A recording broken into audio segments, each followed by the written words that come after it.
Sí, porque no tenemos la oportunidad de estudiarlo con calma. Entonces tenemos que hacerlo Normalmente intensivo. son meses para estudiar eso, ¿no? Sí. Sí, el primer texto se estudia como por 8 meses, luego el segundo, que es mente y cognición, se tarda hasta 1 año. Entonces, para entender, si nosotros no entendemos, es en comparación con Sí, eso. pero No, porque yo me quedé, Dios mío, yo aprendí muy poco de la cosa, porque no lograba. E aí já começaram as creenças, estás quedando-se vieja. Aí era mais buena como Pero además se tardan mucho también porque los tibetanos no tienen una educación previa a esto. Esto es como su escuela, ¿entiendes? Entonces aprenden a leer, escribir y aprenden esto. Wow. Sí, pero nosotros ya estudiamos un montón, ¿sabes? Ya fuimos a la escuela, entonces se puede entender mucho más rápido. Ellos tienen que decirle una definición por día y debatirla así toda la semana la misma definición.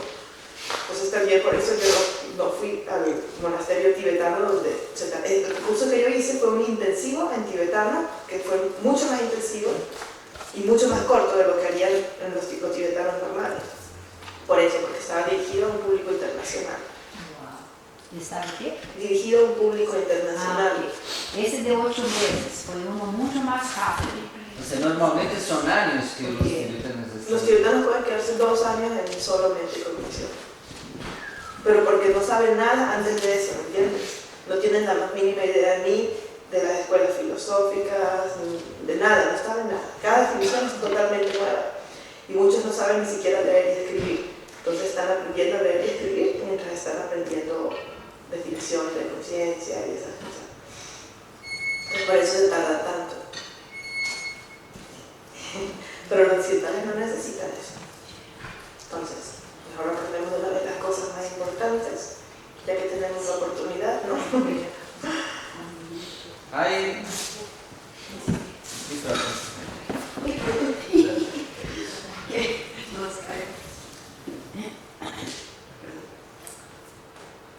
Pero también imagínense, si se tardan año y medio en las escuelas filosóficas, o 2 años, y dentro de las escuelas filosóficas ellos no estudian el Madhyamika, porque lo dejan para el final, después de 7 años, estudian el Madhyamika Bhattacharya. Imagínense si alguien se retira al 3er año, se queda con una idea totalmente equivocada. Por eso yo quiero dar todo lo que hay, así sea básico, y bueno, luego cada quien estudia por su cuenta. Sí. ¿Hay alguna escuela en Occidente que desde niños aprenden eso? Yo no sé. No tengo idea. No sé si las escuelas nuestras enseñan todo eso.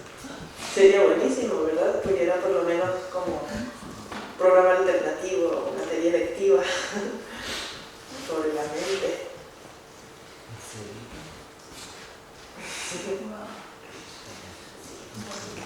No sé, preguntas sobre lo de ayer, que deben haber muchas preguntas. Sí. Preguntas sobre ayer. Tú tenías preguntas. ¿Cómo? Tú tenías una pregunta, ¿no? Espérate. Antes de empezar, no.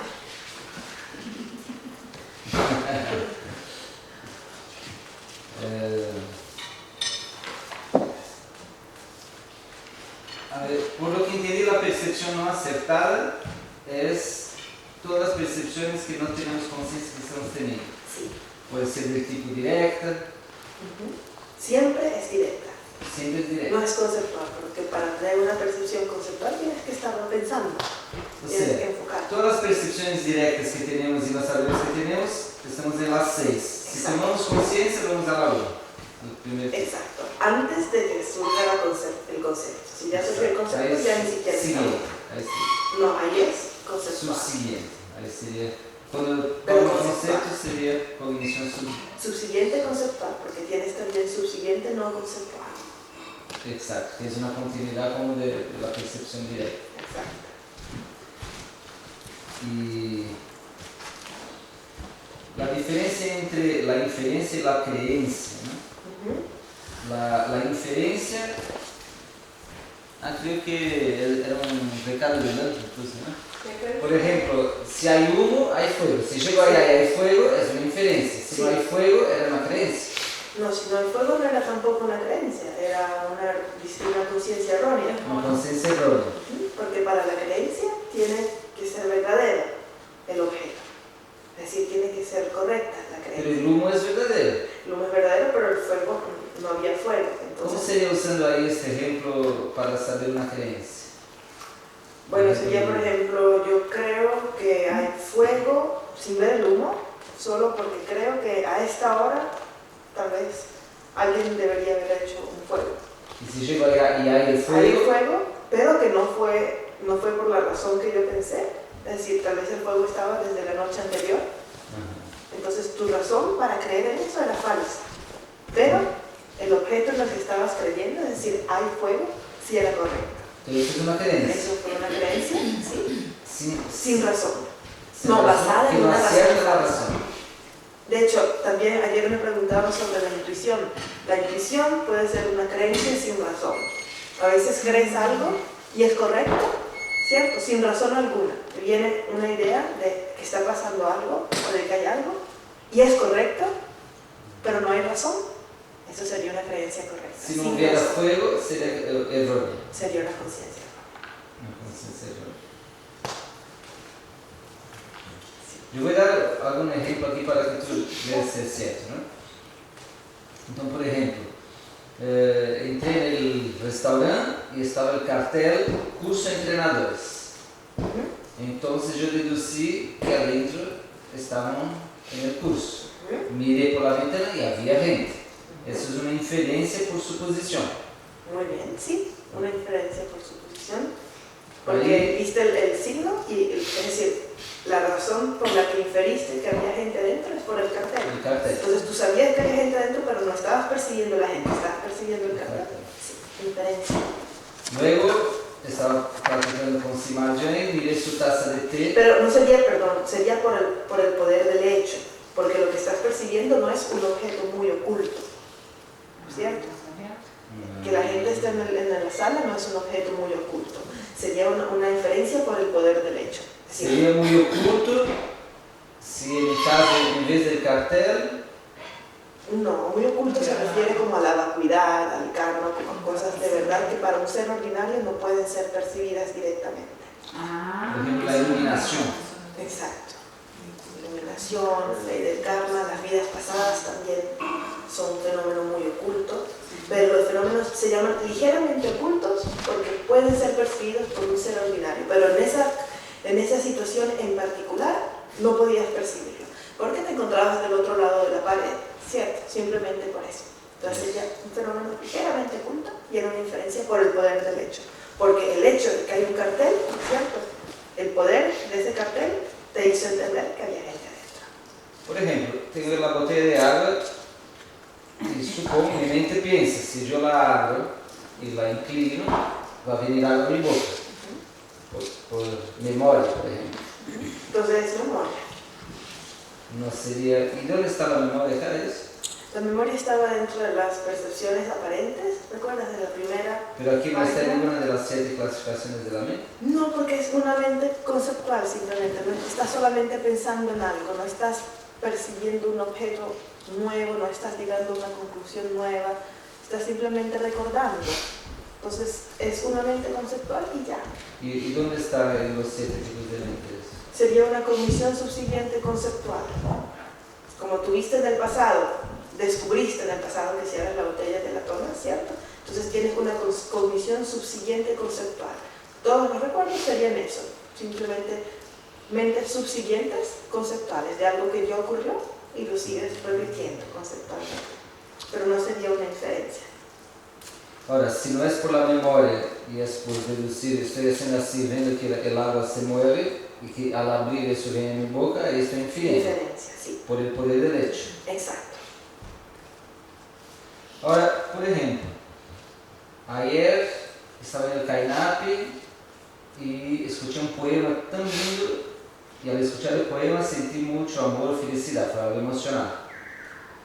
Entonces, hay una inferencia por popularidad porque el lenguaje, si no sería por los sonidos. Sí. este lenguaje me trajo un mensaje que me emocionó. ¿Esta emoción qué tipo de mente es de la supermente? Es una mente conceptual también, cognición subsiguiente conceptual. Pero es una mente virtuosa que vamos a ver ahora dentro de los factores. En el mismo caso, subsiguiente conceptual. Sí, porque es una mente conceptual que fue inspirada por algo que vino antes, en este caso, una inferencia por popularidad. Sí, muy divertido. Sí. Ahora, por ejemplo, pasó Jared con el incenso. Primero sentí el olor, de ahí la vi y de ahí pensé, incenso. Então foi percepção directa primeiro, sensorial, y luego cognición subsiguiente, sensorial. Sí, sensorial, la parte que no es conceptual, y luego conceptual. Olfativa y luego mental. Sí. Pero las dos derivan de la percepción directa sensorial.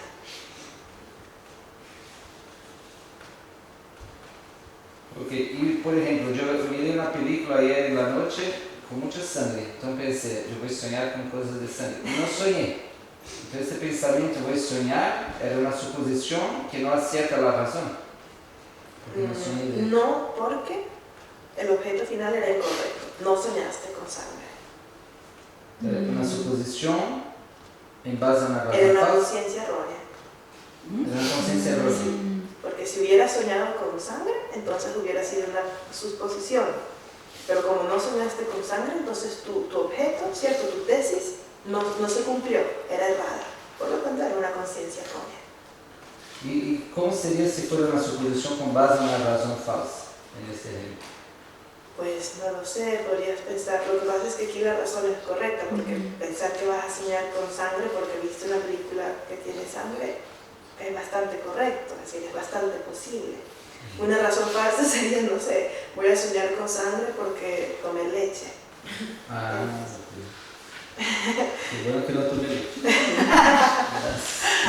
Y si de verdad soñas con sangre, si no soñas con sangre, era simplemente una conciencia errónea.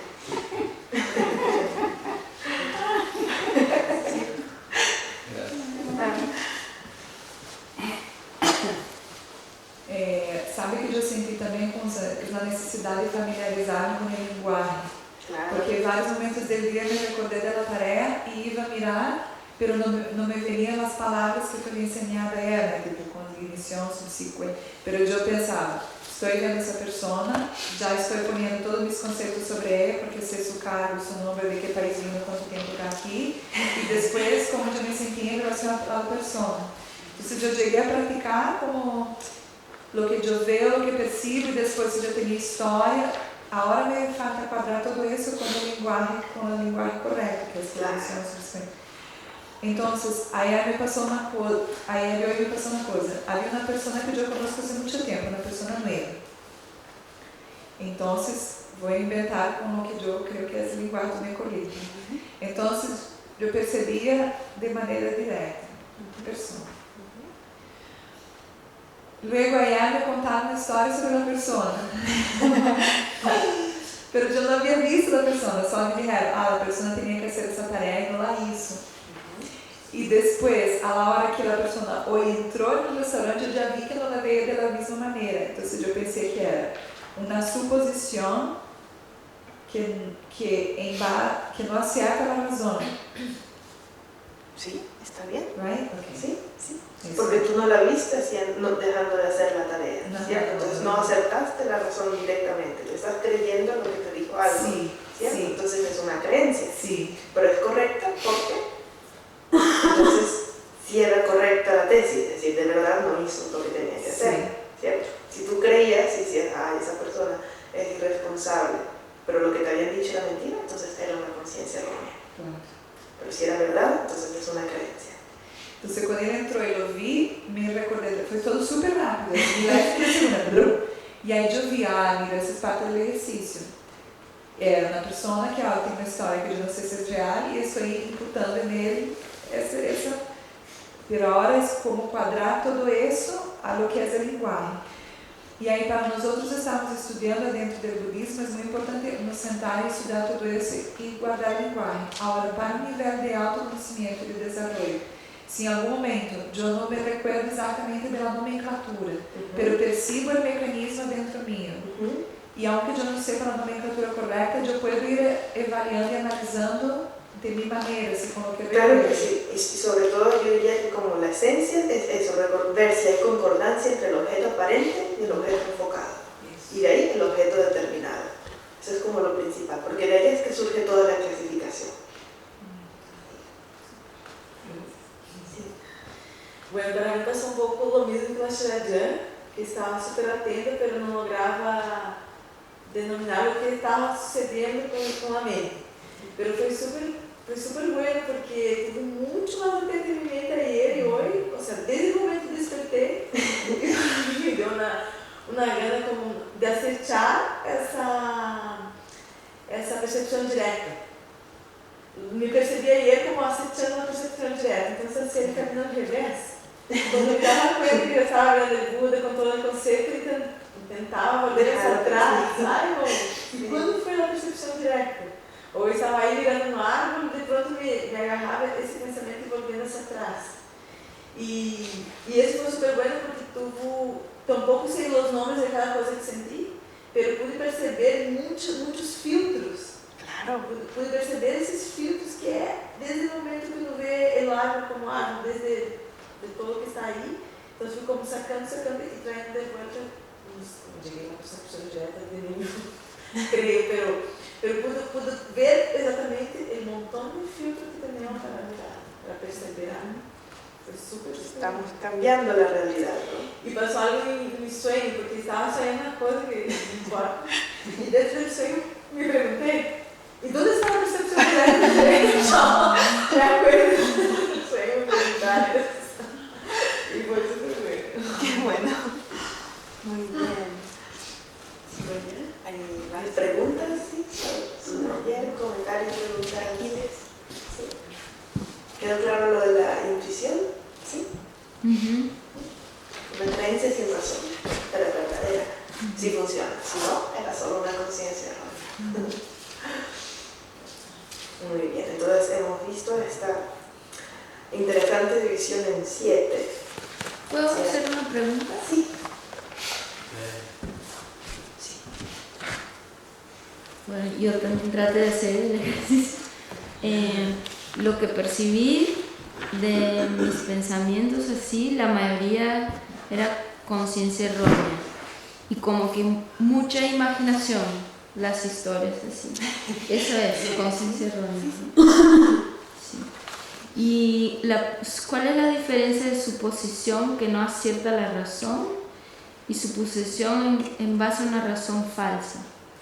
Es que en la razón falsa estás creyendo en algo por una razón que no tiene nada que ver, como dijimos antes. Él cree que va a soñar con sangre porque tomó leche, no tiene sentido, ¿cierto? Pero en el caso de que no acierta la razón, el ejemplo que tenemos aquí es aceptar que el sonido es impermanente, basándose en el hecho de que es un fenómeno compuesto, pero sin estar seguros de que todo fenómeno compuesto es necesariamente impermanente. A ver qué ejemplo podríamos poner. Digamos que tú supones que hoy va a haber pasta por almuerzo, ¿cierto? Tú crees que hoy va a haber pasta porque alguien te dijo que los miércoles había pasta, pero hoy es martes, ¿cierto? Entonces hay una razón, tú no aciertas completamente la razón, pero lo que estás creyendo es verdadero, ¿entiendes? Entonces sí había pasta, por lo tanto era una creencia verdadera, pero tu razón, podríamos decir, era parcial, no era falsa, en el sentido que los miércoles sí hay pasta, solo que había como un vínculo entre esa razón y el hecho de que hoy había pasta que no estaba completamente acertado. Digamos que es como que entiendes la mitad. Como hay una lógica en la razón, pero no es... Hay lógica y tu creencia es verdadera, pero hay como algo que falta entre las dos.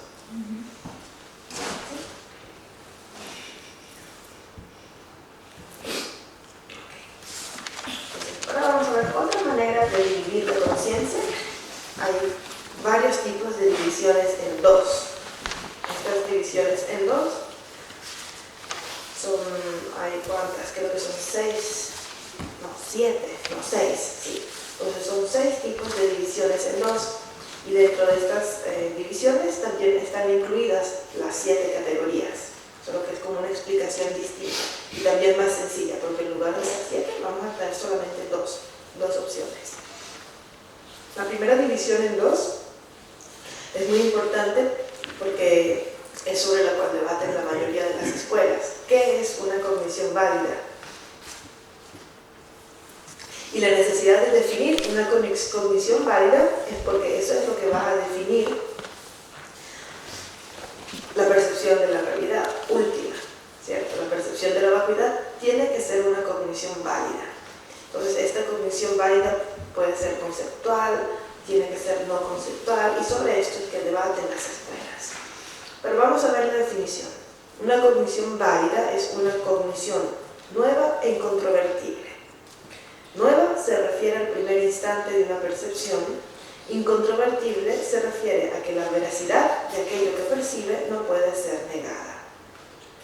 Entonces, esta es la definición paraxocrántica. Luego, Mayámica dirá que no es necesario que sea nueva, pero sí tiene que ser incontrovertible. Entonces, tendrían una interpretación ligeramente distinta de lo que es una cognición válida. Lo más importante es que lo que percibe una cognición válida es correcto, es veraz y no puede ser refutado, no puede ser negado ni a través del razonamiento ni a través de la experiencia directa. Entonces está percibiendo algo que es verdadero. El primero, cognición válida directa, sería el primer instante de una percepción directa.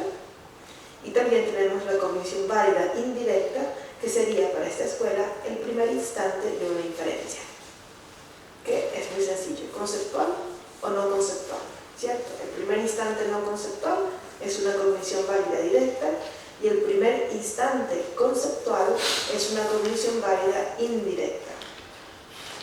Pero esta cognición válida indirecta tiene que ser de una inferencia, no de una creencia. ¿Por qué no puede ser una creencia? Porque la creencia no acierta la razón, no entiende la razón, la escucha, la conoce pero no la entiende, no ha comprendido el significado. Entonces, cuando una persona tiene una creencia, también es más fácil que deje de creer en eso, porque su comprensión de la razón es muy limitada. Y para tener una cognición válida, el conocimiento del objeto observado tiene que estar bien radicado en la mente, por eso debe ser una inferencia. También se podría dividir la cognición válida entre aquella que acierta el objeto por sí misma y aquella que acierta el objeto con la ayuda de otra mente. Pero yo creo que esta división la podemos saltar porque nos vamos a complicar y todavía hay muchas otras divisiones por venir. Vamos a quedarnos con directa e indirecta. Y luego, toda esta era la cognición válida, vamos a ver cuál sería la otra parte, que es una cognición no válida en la página 6. Cognición no válida. Y la definición es una cognición que no es nueva o incontrovertible.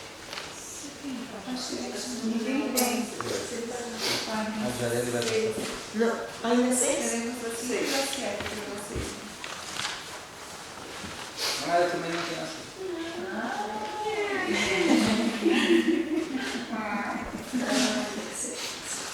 Isso foi por popularidade. foi.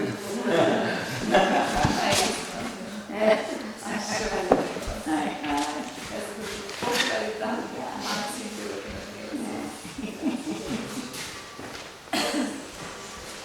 Muitíssimas graças.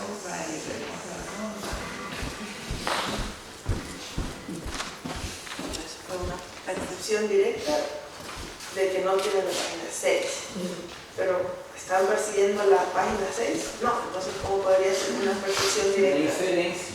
Vimos as 5 e as 6. Muy bien, así sería inferencia, pero también percibiste la ausencia de la página 6 directamente. Sí, la ausencia no está. Directa mental ou directa visual? Las dos, primero mental, primero visual, primero mental.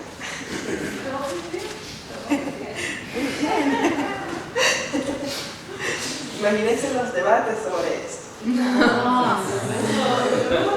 Propon un ejemplo de tal. Entonces, ¿cuál es el objeto aparente? ¿Cuál es el enfocado, el determinativo? ¿Cuál es la razón? Así. Puedes debatir por muchas horas, dando ejemplos de los 7. Pero ahora estamos en los 2, que son más sencillos. Cognición no válida. La definición es una cognición que no es nueva o no es incontrovertible, una de las dos. Puede que sea nueva, pero no incontrovertible. Puede que sea incontrovertible, pero no sea nueva. Por eso tenemos los 5 tipos de los 6 que no son cogniciones válidas.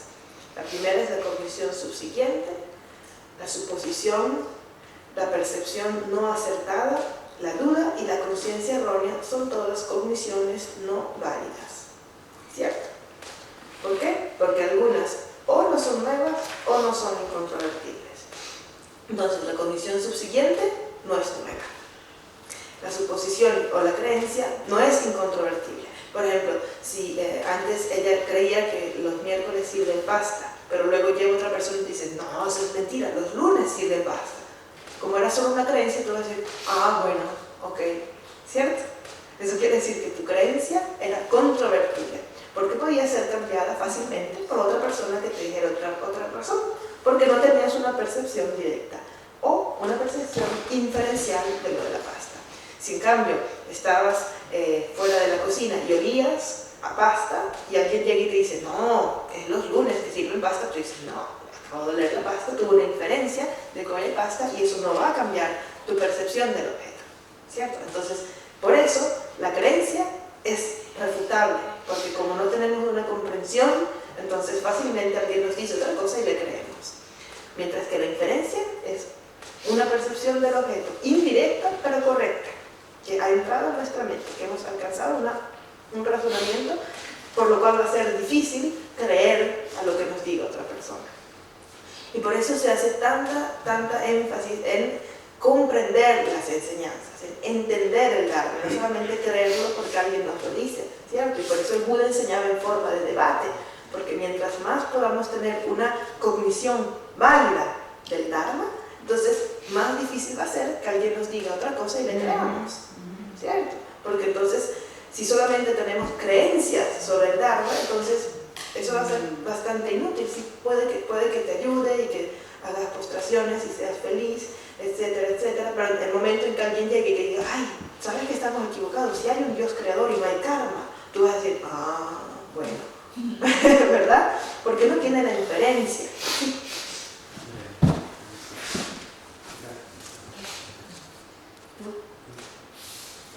Há uns dias vimos um filme que hablava sobre o Guatemala e ele, não sei se como tu conheces a história, no filme, na película, ele creia, acreditava e tinha contato com Brahma, que ele dizia que tinha que matar 1000 pessoas para alcançar a Dharma. Para nós outros, fica claro que isso era uma percepção errônea, mas para ele estava muito certo, porque Brahma disse diretamente a ele. Então, no caso dele, que tipo de percepção estava tendo? Sigue siendo una conciencia errónea. Lo que tienes que ver es el resultado final. ¿Iba verdaderamente a alcanzar la liberación o no? Si sí podía alcanzar la liberación, era una creencia. Si no iba a alcanzar la liberación, era una conciencia errónea. Así de sencillo. Ve el resultado final. Si está equivocado, ya sabes que era erróneo. No importa si haya parecido una inferencia o una creencia. Sí.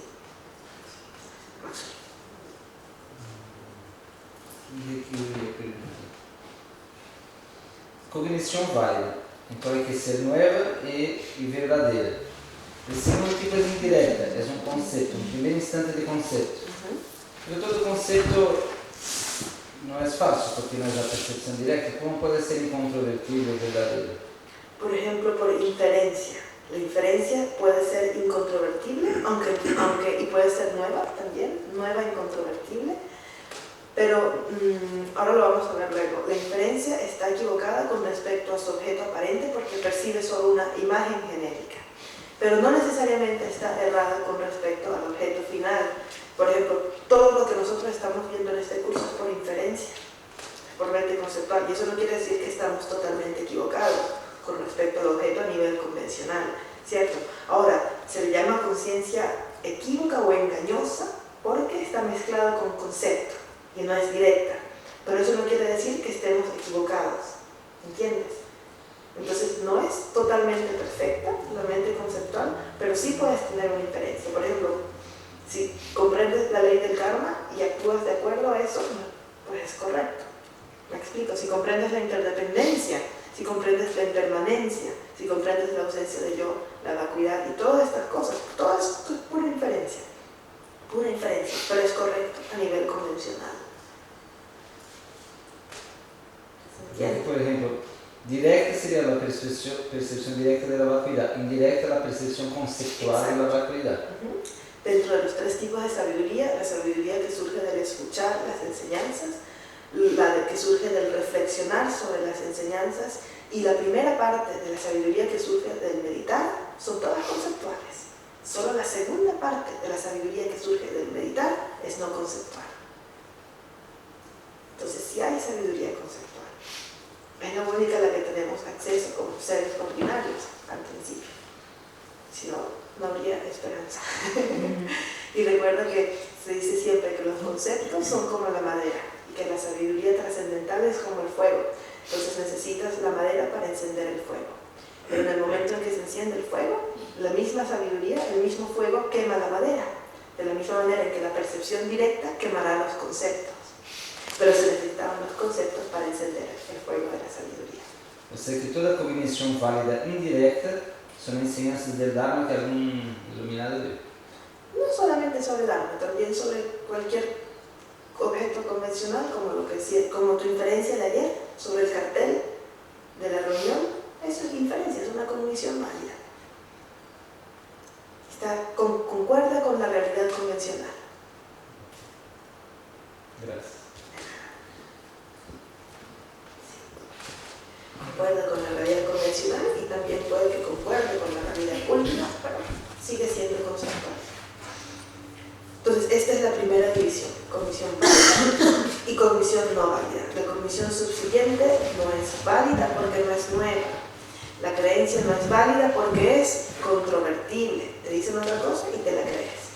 La percepción no acertada puede ser nueva, pero no es incontrovertible porque no te das cuenta. Entonces puede que estés pasando por el camino y alguien te diga, ¡ay!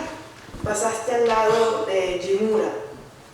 Y como no te acuerdas, como era una percepción no acertada, puede que digas, sí, pasé al lado de Jimura, ok. Y luego otra persona llega y dice, no, Jimura estaba en el domo de Tilopa. Y dice, bueno, ok, es cierto. Entonces no es incontrovertible porque no la acertaste. Como no está acertada, puede cambiar nuestra idea del objeto percibido. Por eso la percepción no acertada es controvertible y no es una cognición válida. Y la duda, obviamente, no es una cognición válida porque no es incontrovertible. Estás dudando, tienes dos pensamientos al mismo tiempo. Entonces, en cualquier momento tu idea puede pasar del uno al otro. Y luego está la conciencia errónea, que obviamente es totalmente controvertible porque no concuerda con la realidad. Sí, micrófono.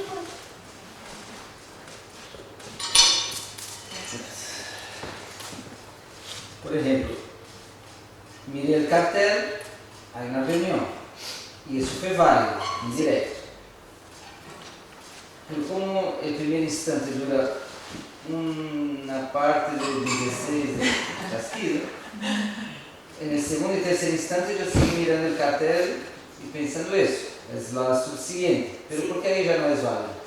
Bueno, porque para esta escuela sutrántica solamente el primer instante es una inferencia, porque el segundo instante ya no es una inferencia, es una cognición subsiguiente. Es la memoria. Exacto, para el segundo instante, tu signo correcto para percibir el objeto ya no es el cartel, sino la inferencia que tuviste en el primer momento. ¿Se entiende? Pero para la escuela mayámica sigue siendo una cognición válida.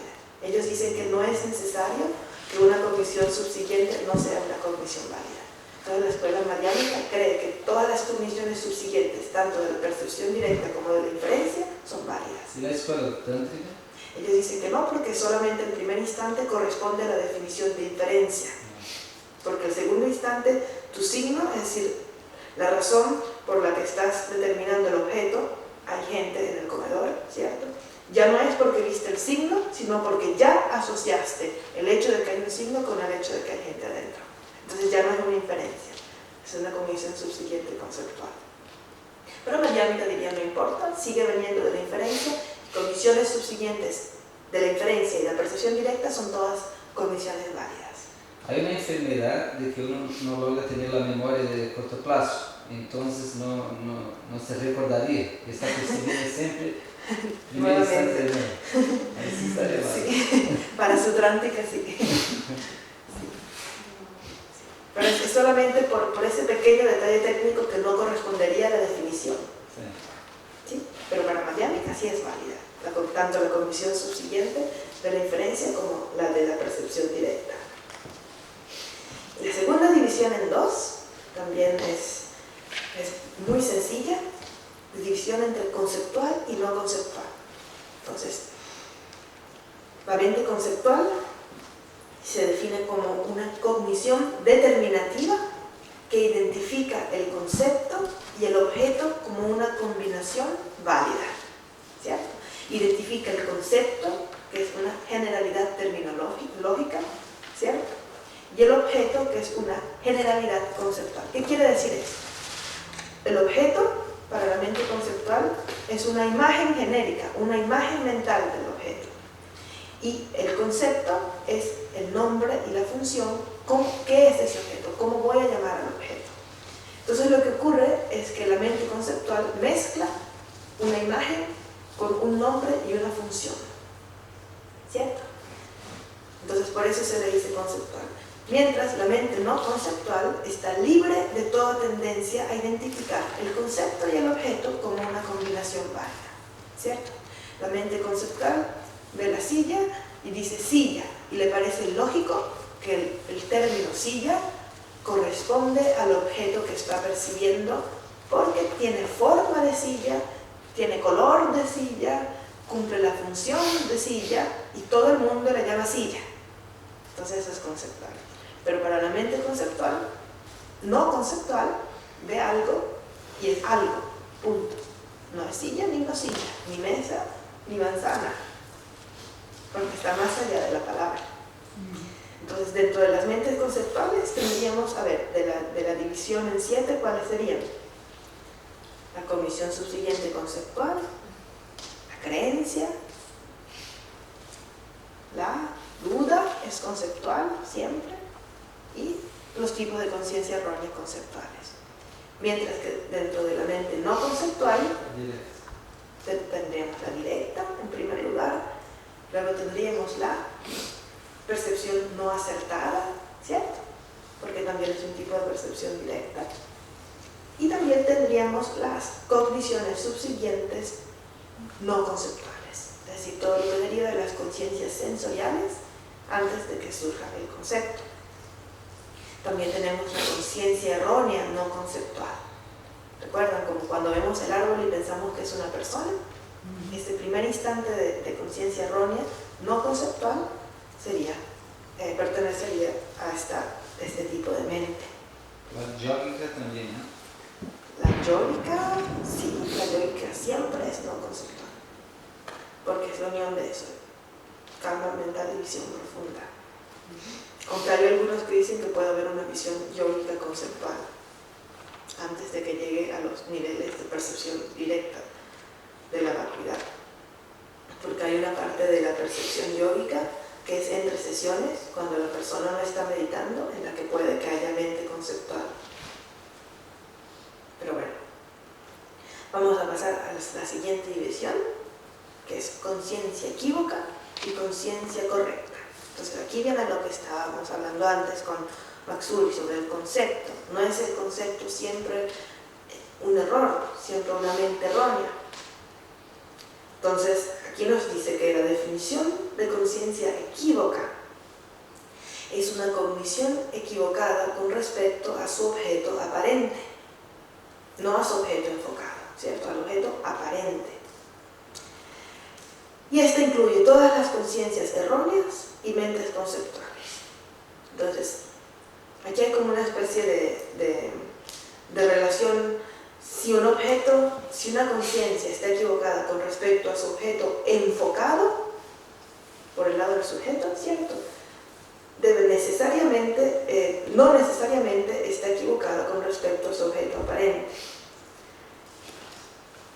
por la imagen del objeto, pero técnicamente sí está equivocada porque está completamente equivocada con respecto al objeto.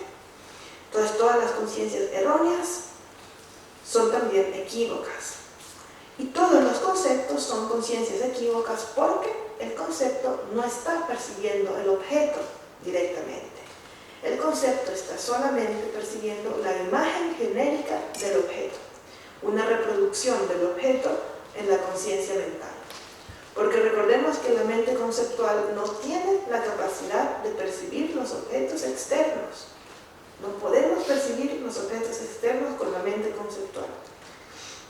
Estamos solamente percibiendo una reproducción dentro de la conciencia mental de un objeto externo que fue percibido por las conciencias de los sentidos. Entonces, si vamos al primer dibujito, ¿cierto?, de la casa con el ojo, y etcétera, etcétera, nunca podemos con la mente conceptual percibir el objeto en sí. Estamos percibiéndolo mezclado con la imagen genérica y con la idea del objeto que tenemos en nuestra mente.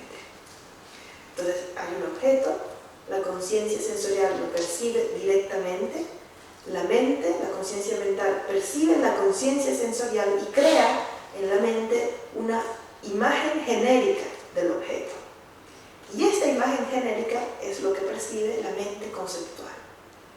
Por eso se dice que la mente conceptual está errada con respecto a su objeto aparente, porque no está percibiendo el objeto externo, está percibiendo una imagen genérica del objeto que fue reproducida en la conciencia mental. ¿Se entiende esto? ¿Hay preguntas? ¿Sí? Sí.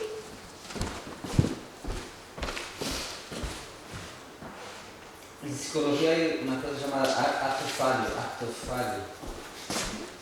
Cuando tú quieres hablar una cosa, de pronto hablas lo contrario.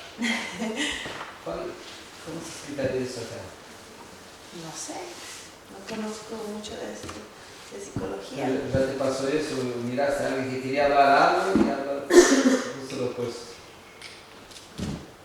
Estoy feliz contigo y de pronto estoy enojado contigo. Quería decir la verdad. Pero no lo sé porque es el acto de hablar, ¿cierto? No es una conciencia, es el acto de hablar. Entonces no entiendo, no podría... Porque hay una conciencia que quiere agradar, pero otra que quiere hablar la verdad. La que inconscientemente, la que quiere hablar la verdad es la que predomina. Sí, pero yo creo que serían simplemente conceptuales las dos, ¿no? Como distintos niveles de mente conceptual. Porque tienen que ser conceptuales, no son percepciones directas ni nada, ¿verdad? Son equívocos. Sí, porque son conceptuales, claro. Porque no están percibiendo el objeto, están percibiendo una imagen genérica del objeto. Sí.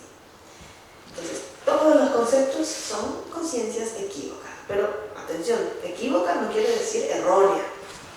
Por eso uno se llama equívoca porque no concuerda totalmente con el objeto si fuera percibido directamente, porque está contaminado o mezclado con la imagen genérica, con el concepto, pero no la llamamos errónea porque no está equivocada con respecto a la realidad última, no está afirmando nada que sea falso, que sea contradictorio, que sea discordante con el hecho. Entonces no es errónea, pero es equívoca. Y todas las mentes erróneas son también equívocas, porque están percibiendo algo que no tiene nada que ver con el objeto en sí. Están percibiendo de manera errada el objeto. Entonces, todas las conciencias erróneas son equívocas y todas las mentes conceptuales son equívocas, porque las dos están percibiendo el objeto no 100% como el objeto es. ¿A qué nos suena esto? Algo que no estamos percibiendo 100% el objeto como es. Madhyamika diría, ninguna mente está percibiendo el objeto 100% como es. Por eso, para el Madhyamika, todas las conciencias convencionales son erróneas porque están mezcladas con la idea de existencia verdadera. Entonces, en Miami, que recuerdan cuando vimos las escuelas en la clase pasada y ellos decían que no había diferencia entre una convención correcta y una convención incorrecta, ¿cierto? Decían que todas las convenciones son incorrectas porque todas tienen esta idea de existencia verdadera. Entonces sería, Miami diría, sí, bueno, conciencia equívoca, es cierto, todos los conceptos son equívocos, pero la conciencia correcta sería solamente la percepción directa de la realidad última. Entonces aquí nos dice que la conciencia correcta es la cognición acertada con respecto a su objeto aparente. Y estas son todas las percepciones directas. ¿Cierto? Entonces tenemos por un lado todas las mentes conceptuales y las conciencias erróneas, que son equívocas porque no perciben totalmente el objeto tal como es. Y por otro lado la conciencia correcta, que son todas las percepciones directas porque según esta escuela están percibiendo el objeto tal como es. Aunque Miami diría, no es cierto, no lo están percibiendo totalmente tal como es porque no pueden percibir su realidad última, no pueden percibir su inexistencia intrínseca. Pero bueno, Sutrántica diría, es una conciencia correcta porque no está contaminada por la imagen genérica y el nombre y la función. Sí.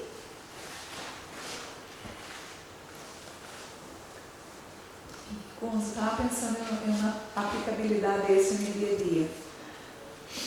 Por exemplo, todos os conflitos são resultados dessas percepções equivocadas, desde mente conceitual, a consciência equívoca e todas as anteriores.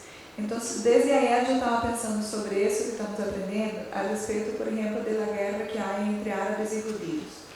Então, são muitos anos de vários conceitos e imputando esses conceitos no objeto. Então, por exemplo, um judío que se viste de tal maneira, vê um árabe, não o conhecem, não tem convívio com ele, pero ele já vê a roupa que ele está vestindo, já o identificou como árabe, ou a barba, os rasgos, e isso é uma guerra que está por muitos anos. Depois disso, eu me fui à invasão China e Tíbet, aonde agora puedo entender de uma melhor maneira que é o que habla Dalai Lama a respeito da compaixão e qual foi o movimento de não resistência que tuvo ante o ataque chino. Porque quizás ele estava percebendo toda essa violência entrando e todo, pero ele está sabendo, e várias pessoas, não só Dalai Lama, pero vários tibetanos, estão percebendo que essa agressão china está vindo desde uma percepção, desde uma consciência equívoca, de todas essas percepções equivocadas.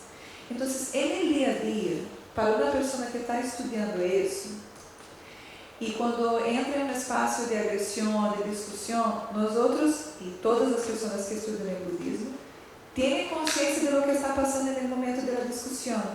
Que, em realidade, estamos falando duas pessoas com mente conceitual, com várias percepções equivocadas. Que é por si está equivocada. Claro.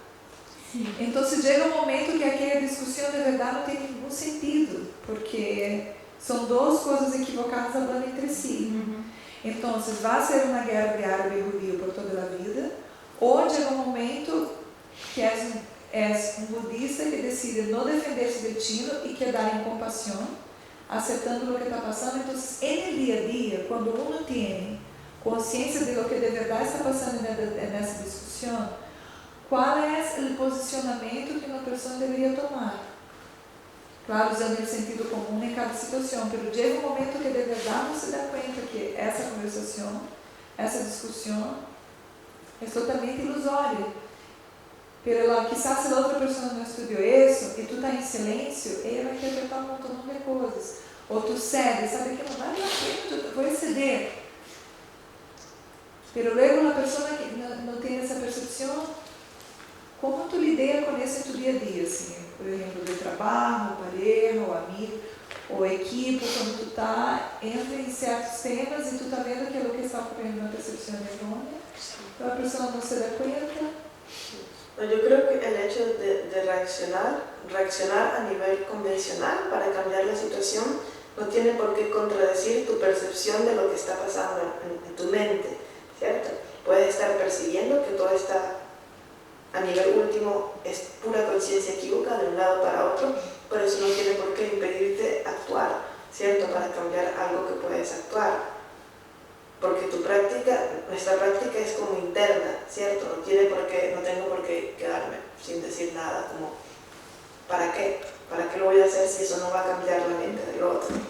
¿Cierto? Si no va a cambiar su percepción, si no va a solucionar la situación, entonces es inútil que yo me quede ahí pensando, es toda una conciencia errónea, ¿no? Eso es bastante inútil. Y también, en el caso de los tibetanos, yo no creo que ese haya sido el caso. Recuerda que la mayoría de los tibetanos son analfabetas, no saben leer y escribir. Solamente los que iban a los monasterios aprendían a leer, pero aprendían a leer por los textos, no porque si no ibas a un monasterio no tenías educación, no iban a la escuela los tibetanos. Entonces los tibetanos son muy supersticiosos y lo que creen sobre todo es en el karma. Entonces más puede haber sido esa la razón, unido a la razón física de que no tenían un ejército para oponerse a la China. ¿Me entiendes? Entonces, una cosa es el karma principalmente, porque aunque un tibetano no sepa nada de budismo, saben del karma, ¿cierto? Entonces tienen esta idea del karma, y cuando les pasa algo malo, mínimo deberían pensar en el karma. Aunque muchos son muy violentos también, y yo he visto tibetanos muy agresivos. Si ustedes fueron a las enseñanzas, se acuerdan que si se cayeran las escaleras, los tibetanos las iban a aplastar y se iban a asfixiar. Yo tuve una amiga que casi se asfixió, ¿cierto? Entonces, yo no diría que los tibetanos perciben la conciencia errónea de los chinos, y no, absolutamente.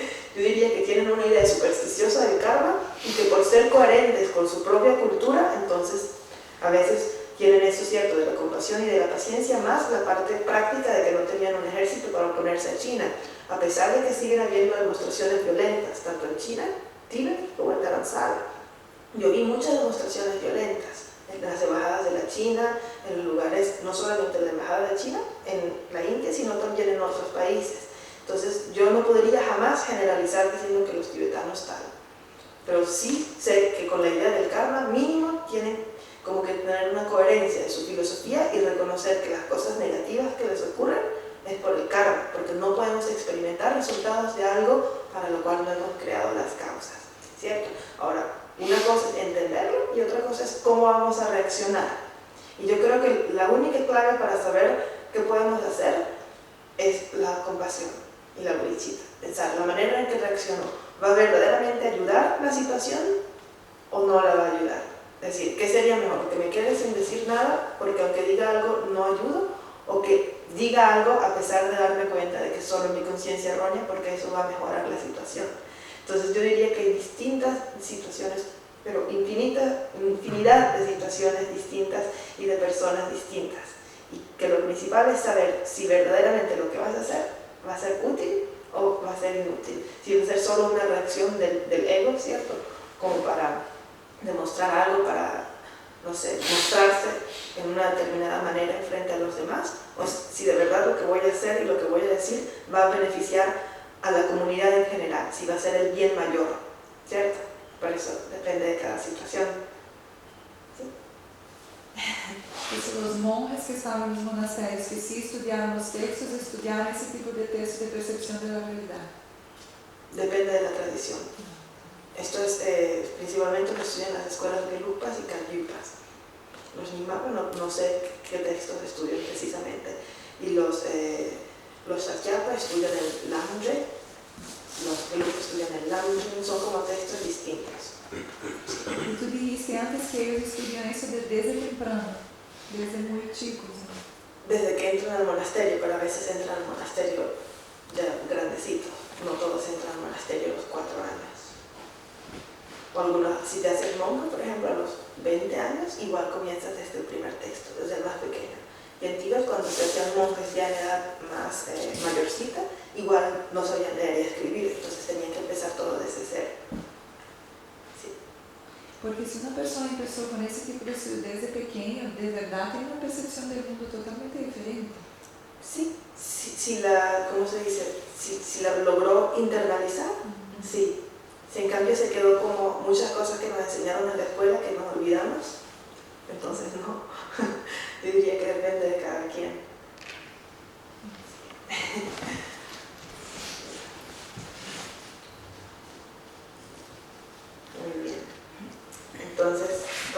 a la siguiente. ¿Se entendió la conciencia equívoca y conciencia correcta? ¿Sí? ¿Hay preguntas? Entonces, la conciencia mental y la conciencia sensorial, esto es muy sencilla, esta división. Ya la conocemos desde antes, ¿cierto?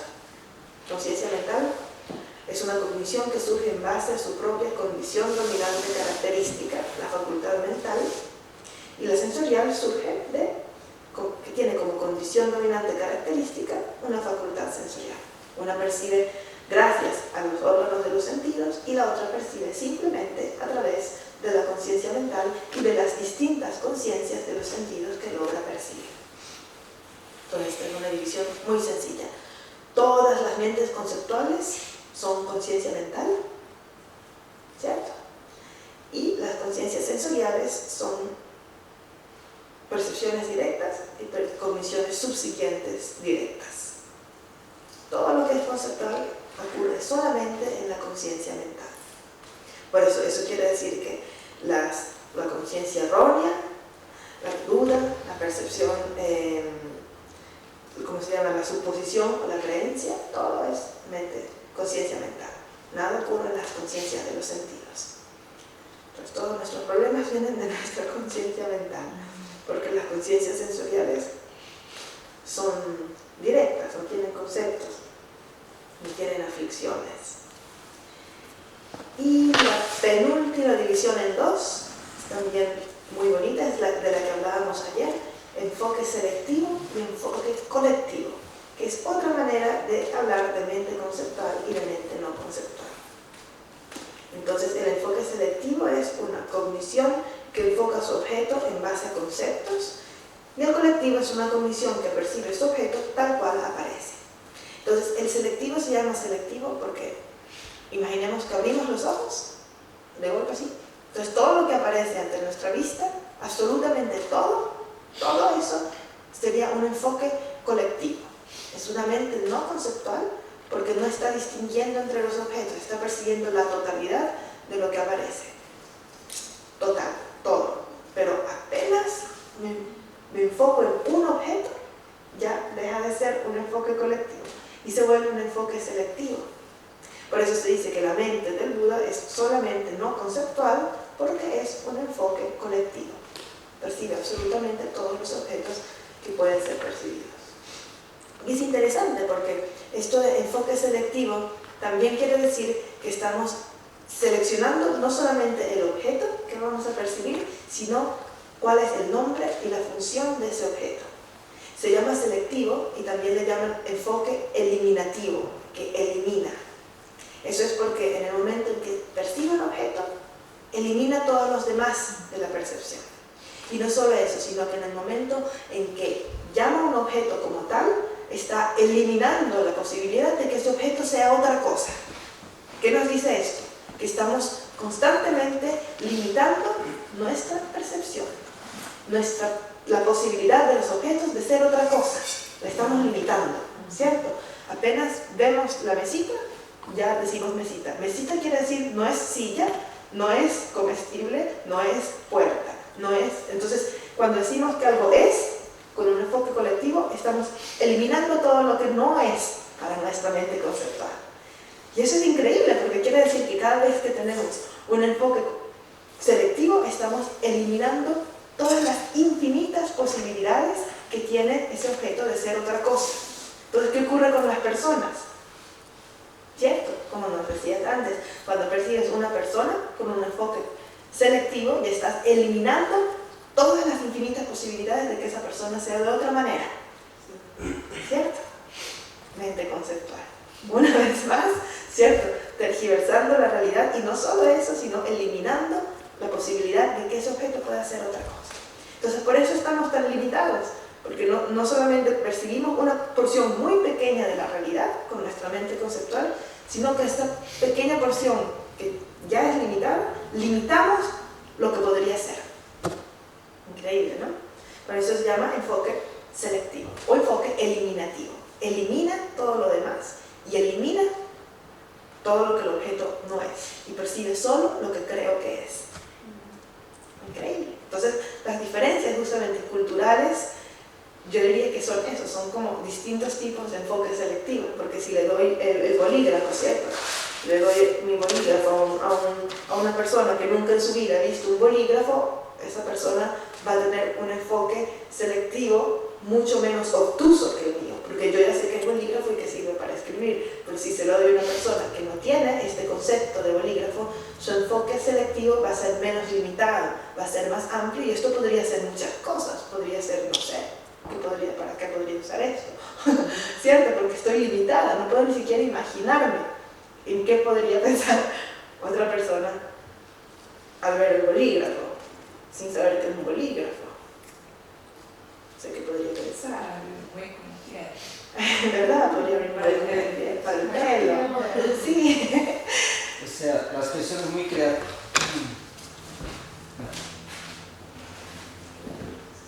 Las personas muy creativas tienen mucho este enfoque colectivo. Sí, todos tenemos el enfoque colectivo, porque todo lo que estás persiguiendo inconscientemente es un enfoque colectivo.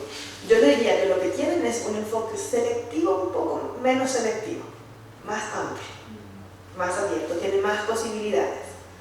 Pero eso podemos tenerlo todos. Si no, los guardias del Palacio de Buckingham tienen mucho enfoque selectivo.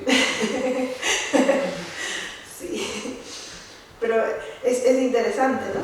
Como solamente hace falta soltar un poco el enfoque selectivo para que se abra una infinidad de posibilidades que teníamos siempre delante de nuestros ojos, pero que no podíamos ver.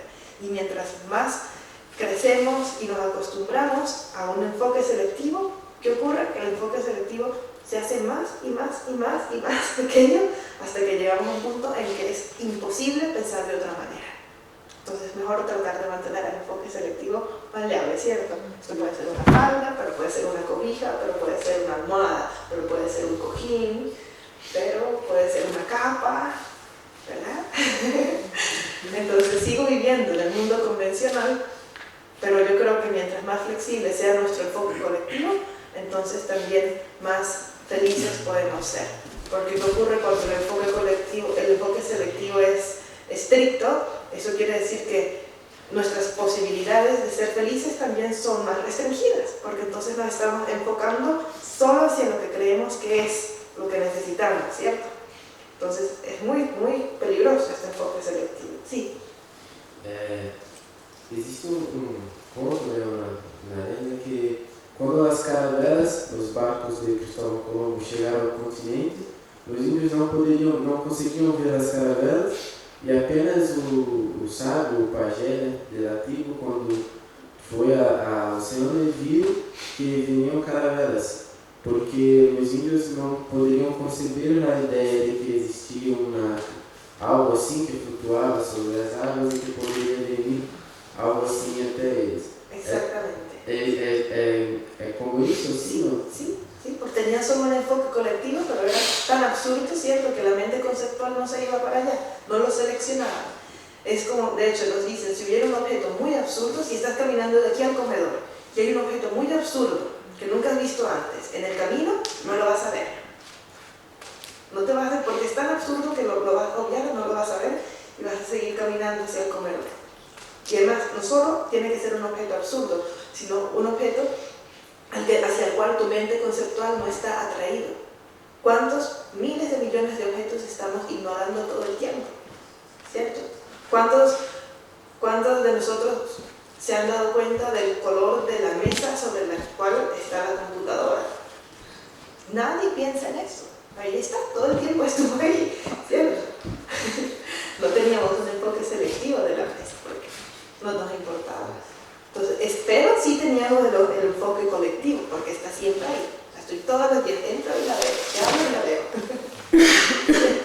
Este selectivo es siempre con base en conceptos, ¿no? No Sí. es, por ejemplo, yo tengo la visión general y de pronto veo sin concepto un objeto, eso no sería selectivo. No sería selectivo.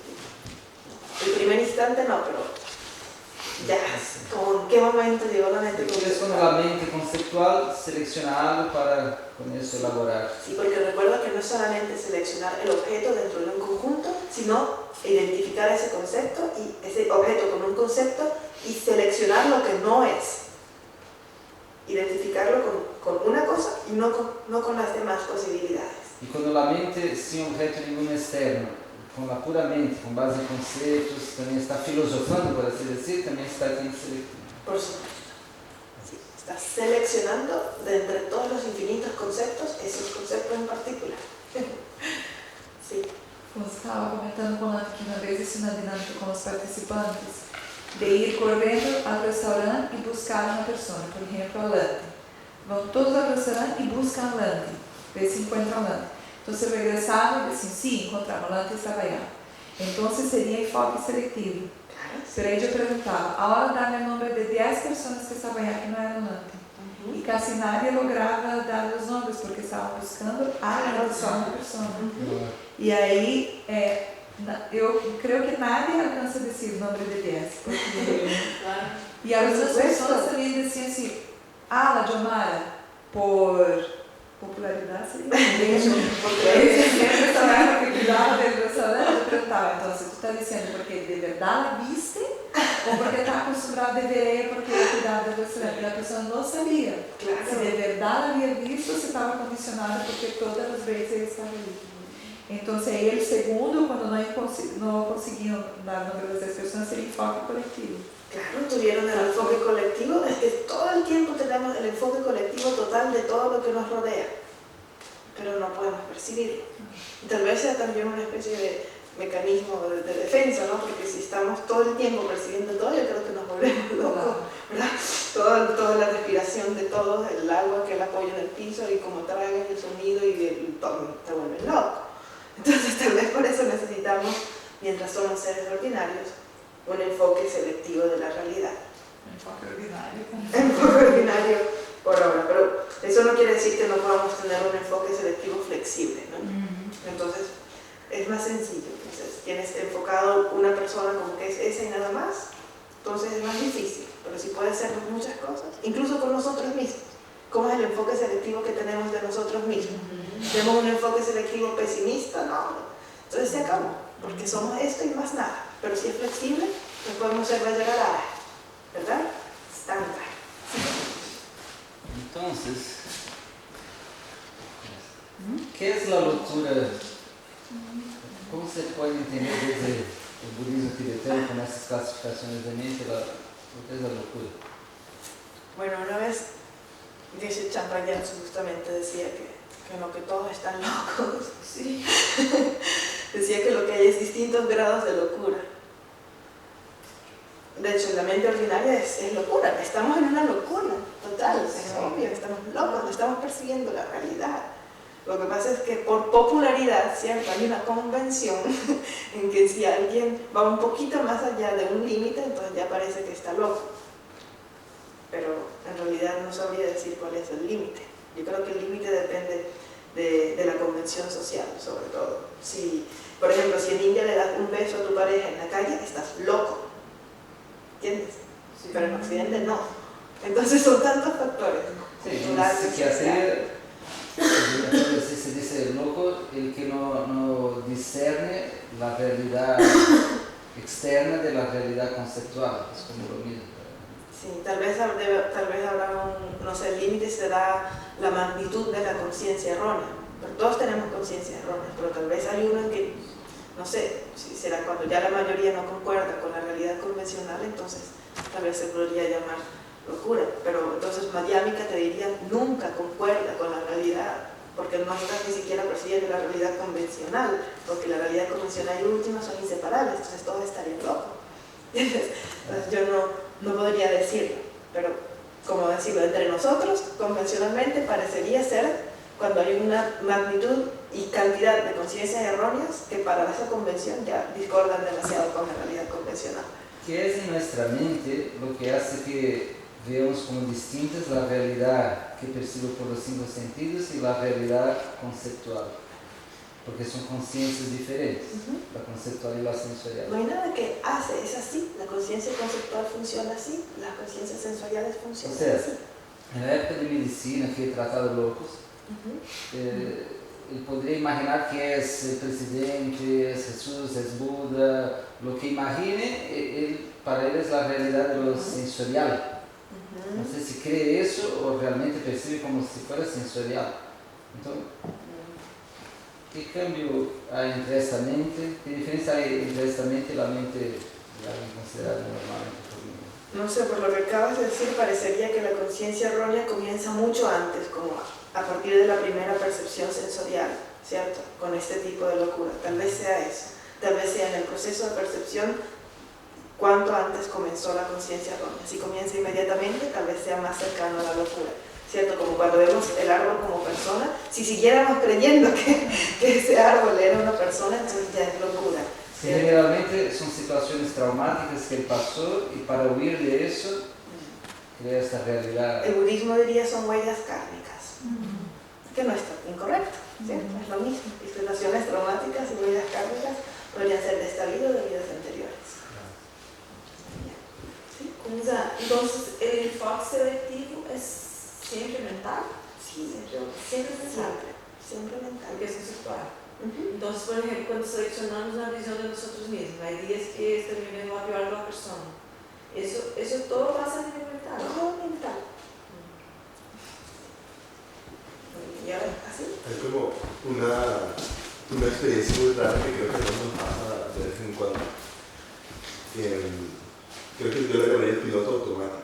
Uno se concentra en un pensamiento y toda la realidad desaparece y cuando despiertas estás en otro lugar, estás haciendo algo así. Pero a mí me sorprende sobre todo cuando me pasa manejando. Estoy manejando y cuando me despierto estoy 60 kilómetros más adelante y no me acuerdo cómo llegué y no chocaba, no mataba a nadie.